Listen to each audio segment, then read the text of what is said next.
வணக்கம் சொந்தங்களே, வாங்க இன்னைக்கு அம்மா வீட்டில் வெண்டைக்காய் புளிக்குழம்பு எப்படி வைக்கிறதுன்னு செய்முறை காமிக்கிறேன். வாங்க பார்க்கலாம்.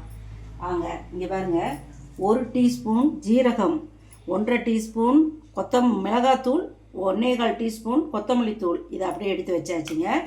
இங்கே பாருங்கள், வெண்டைக்காய் வந்து நல்லா அலசி நல்லா தொடச்சிட்டு கட் பண்ணி வச்சுருக்குது. பாருங்கள், சின்ன வெங்காயம் உரித்து வச்சுருக்கேன்.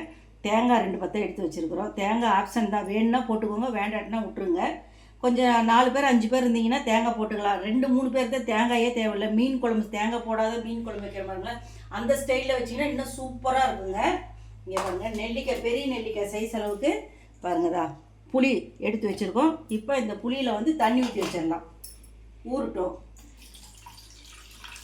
இப்படி தண்ணி ஊற்றிட்டோம். இதிலே கொஞ்சம் கல்லுப்பும் போட்டோம்னா அதை அப்படியே கலந்துருங்க. இங்கே பாருங்கதா, கல்லுப்பு கொஞ்சம் போட்டாச்சு. இப்போது தக்காளி பழம், பெரிய தக்காளியாக இருந்தால் 1 எடுத்துக்கோங்க, சின்ன தக்காளியாக இருந்தால் 2 எடுத்துக்கோங்க. இப்போ இது எல்லாம் போய் அரைச்சிட்டு வந்துடலாங்க. அரைச்சிட்டு வந்ததுக்கப்புறம் எண்ணெயை வச்சு நான் வெண்டைக்காய் வணக்கிறது வந்து உங்களுக்கு நான் சொல்கிறேங்க. பாருங்கள், இப்போ பாருங்கள் அரைக்க போகிற பாருங்கள். இந்த பாருங்கள், ஜீரகம் போட்டாச்சு, மிளகாத்தூள் கொத்தமல்லி தூளையும் இதிலேயே தூக்கி போட்டாச்சு. ரெண்டாவது இங்கே பாருங்கள், வெங்காயம். இந்த வெண்டைக்காய்க்கு வந்து சும்மா ஒரு 50 கிராம் வெங்காயம் இருந்தால் போதும். இங்கே பாருங்கள், வெங்காயம் போட்டாச்சு.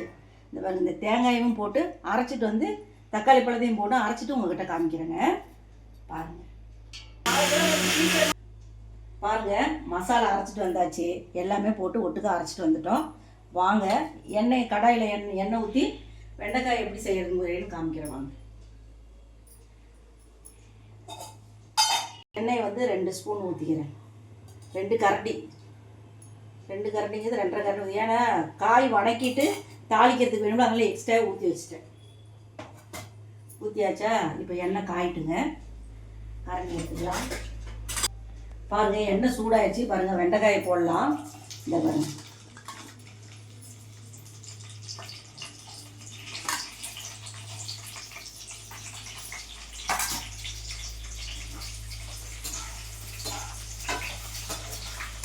வெண்டைக்காய் வந்து நல்லா அப்படியே ஒரு மெரூன் கலரில் வர அளவுக்கு நல்லா வணக்கணும். வணக்கினது இல்லைன்னா அந்த மாதிரி வணக்காது.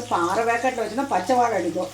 இது அப்படியே நல்லா குழம்பு கொதித்து சுண்டி வரும்போது பாருங்கள், காமிக்கிற மாதிரிங்க. இது வணக்கிறேன். இது வணக்கும் போது மேலே லைட்டாக உப்பு தருவங்க. அப்போ தான் நல்லா சப்புன்னு இருக்கும்.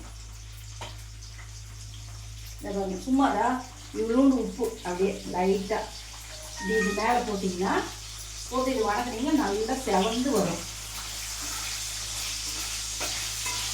அதுக்கு நான் அப்படியே போட்டு விட்டுட்டு கிண்டாமல் இருக்காதீங்க. போட்டு விட்டு அப்படியே ஒவ்வொன்றா திருப்பி கிண்டி விட்டிங்கன்னா தான் ஒரு பக்கம் வெந்து ஒரு பக்கம் அப்படியே இதாகாத ஒரே பக்கம் கருகி போயிடும். அந்த மாதிரி இருந்தாலும் நல்லா இருக்காது குழம்பு.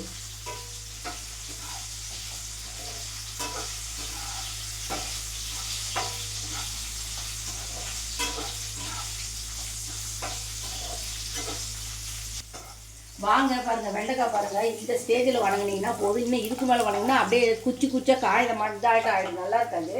இந்த அளவுக்கு வணக்கி அப்படியே எடுத்து வச்சிடலாம். அப்போ இந்த எண்ணெயிலேயே நம்ம வந்து தாளிப்புக்கு போடலாம். பாருங்கள், காமிக்கிறேன் பாருங்கள், தாளிப்புக்கு என்னென்ன போடணுன்ட்டு. மாட்டோம் பாருங்கடா, அரை டீஸ்பூன் வெந்தயம் போட்டுக்கலாம். ரெண்டாவது இங்கே பாருங்கள், இது பொரிஞ்சிடணும். இது வந்து அதே மாதிரி இந்த வெந்தயம் வந்து கருகக்கூடாது, அப்படியே ஒரு பொன்னிறமாட்டம் வரணும். அந்த வாசம் வரும், வெந்தய வாசம் வரும்போது மீன் குழம்பு வாசம் வந்துடணும். பாருங்கள், பொரிஞ்சிருச்சு. அடுத்தது கருவேப்பிலையை போடலாம். கருவேப்பிலையை போட்டு கருவேப்பிலை நல்லா பொரியணும். ஒவ்வொருத்தரும் கருவேப்பிலை பொரியாதே அப்படியே சும்மா இதை போட்டலாம் அதை போட்டலாம்னு போடுறாங்க. அப்படிலாம் போடக்கூடாதுங்க. பாருங்கள், வெங்காயம் போடுறோம். வெங்காயம் போட்டு நல்லா செவந்து வரும்போது கொஞ்சோண்டு மஞ்சள் தூள் போடணுங்க.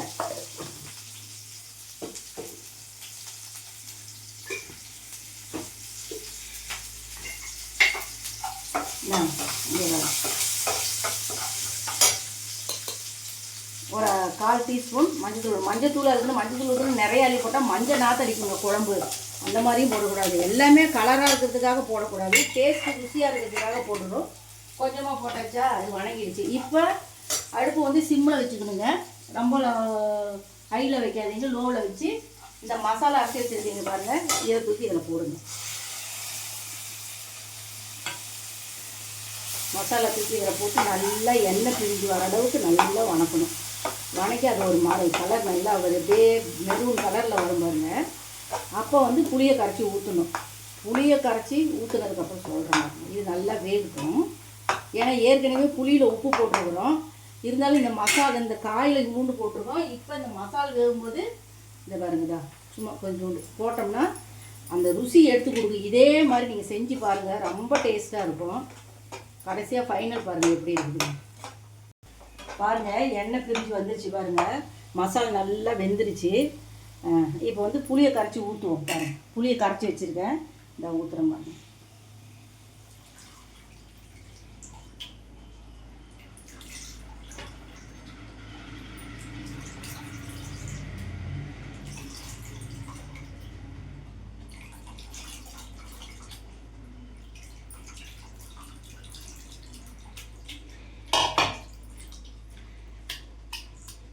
புளியை கரைச்சி ஊற்றியாச்சு. இப்போ வந்து என்ன பண்ணால் நம்ம ரொம்ப கொஞ்சம் வேகமாக வச்சுருங்க. ஸ்டவ்வை ஹையில் வைங்க, லோவில் வைக்காதீங்க, அப்படி தானே சொல்லுவாங்க. இப்படி வச்சாச்சா. இப்போ என்ன பண்ணணும், நல்லா உப்பு காரெல்லாம் டேஸ்ட் பண்ணி பார்த்துட்டு கொஞ்ச நேரம் நல்லா கொதிக்க விடுங்க. கொதிக்க விடும்போது என்ன பண்ணணும், இந்த பூண்டு பாருங்கள் உரிச்சு வச்சுருக்கேன். இந்த பூண்டை தட்டி குழம்புல போடுங்க. அது ஒரு கொதி வரும்போது வெண்டைக்காய் தூக்கி போட்டு நல்லா கொதி வந்து கரெக்டான பதத்துக்கு வரும்போது கொத்தமல்லி தலையை போடணும். கொத்தமல்லி தலையை போட்டு இறக்கணும். அதையும் நான் காமிக்கிறேன் பாருங்க. இப்போ இது கொதிக்கிட்டோம். இப்போ மூடி போட்டலாம். வாங்கப்பா, குழம்பு கொதிச்சிச்சான்னு பார்க்கலாம். பாருங்கள், சூப்பராக குழம்பு கொதிச்சிருச்சு பாருங்கள். எப்படி பாருங்கள், எண்ணெய் பாருங்கள், எண்ணெய் அப்படியே பாருங்கள் பிரிஞ்சு. இப்பயே பாருங்கள் எண்ணெய் பிரிஞ்சு வச்சு மீன் குழம்பு ஸ்டைலில் பாருங்கள். வாசம் அப்படியே கமகமன்னு அடிக்குது. இது பாருங்க, பூண்டை போட்டுடலாம். பூண்டு போட்டாச்சா ஒரு 2 நிமிஷம், 1 நிமிஷம் 2 நிமிஷம் அடுத்தது வெண்டைக்காய் தூக்கி போடலாம். கொதிக்கிட்டோம் கொதிச்சு பாருங்கள். பூண்டு பாருங்கள் எப்படி வந்துருக்குன்னு பாருங்கள். பூண்டு எப்படி வந்துருச்சு பார்த்தீங்களா.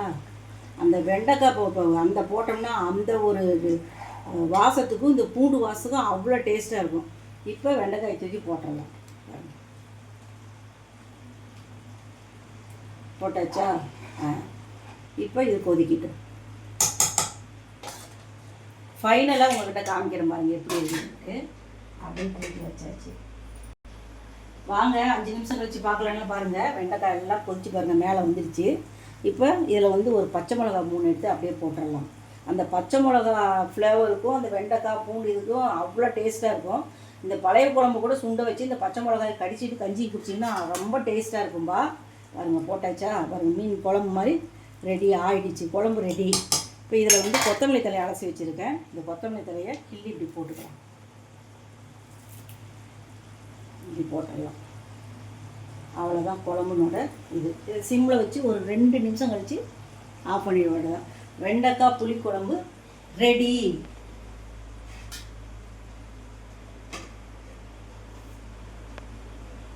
வெண்டைக்காய் புளிக்குழம்பு ரெடி. உங்களுக்கும் இந்த வெண்டைக்காய் ரெசிபி பார்த்து நீங்கள் உங்களுக்கு பிடிச்சிருந்தா இந்த மாதிரி நீங்கள் செஞ்சு பார்த்துட்டு கமெண்டில் சொல்லுங்கள் என்னன்றது. நாளைக்கு உங்களை சந்திக்கிறேங்க. ஓகேங்க, பாய்ங்க.